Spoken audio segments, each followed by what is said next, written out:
Hi అండి, నమస్తే. నేను మీ స్వర్ణ. పీతల పులుసు ఇలా పెట్టి చూడండి. తినని వారు కూడా చాలా ఇష్టంగా తింటారు. చాలా బాగుంటుందండి.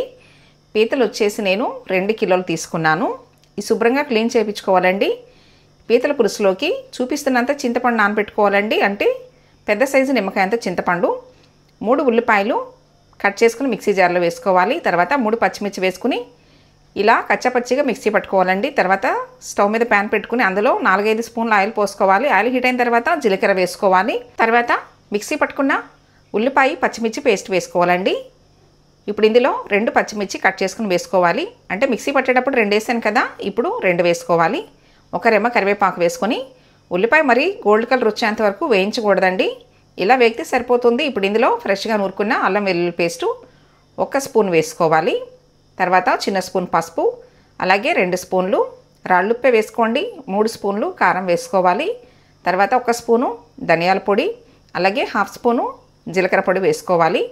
నాన్ వెజ్కి ఎప్పుడైనా కానీ కాస్త కారం ఎక్కువ ఉంటేనే బాగుంటుందండి. ఇప్పుడు ఇందులో కట్ చేసుకున్న 3 టమాటాలు వేసుకోవాలి. కాస్త టమాటాలు ఇలా మగ్గిన తర్వాత ఇప్పుడు ఇందులో క్లీన్ చేసి పక్కన పెట్టుకున్న పీతలు వేసుకోవాలండి. చాలా బాగుంటుంది పులుసు అయితే.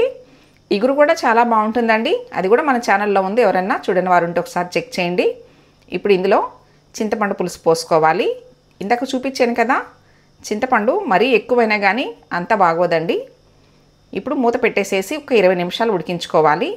పీతలు అనేది చాలా త్వరగా ఉడికిపోతాయండి. చూడండి ఎంత కలర్ఫుల్గా మన పీతల పులుసు రెడీ అయిందో. చూడటానికే కాదండి, తినడానికి కూడా చాలా బాగుంటుంది. 1 స్పూను గరం మసాలా, అలాగే కొత్తిమీర వేసేసుకోవడమే. మీకు ఈ పీతల పులుసు నచ్చినట్లయితే తప్పకుండా ఈ వీడియోని లైక్ చేయండి, షేర్ చేయండి. ఫస్ట్ టైం నా ఛానల్ చూస్తున్న వాళ్ళు తప్పకుండా సబ్స్క్రైబ్ చేసుకోవడం అస్సలు మర్చిపోవద్దు.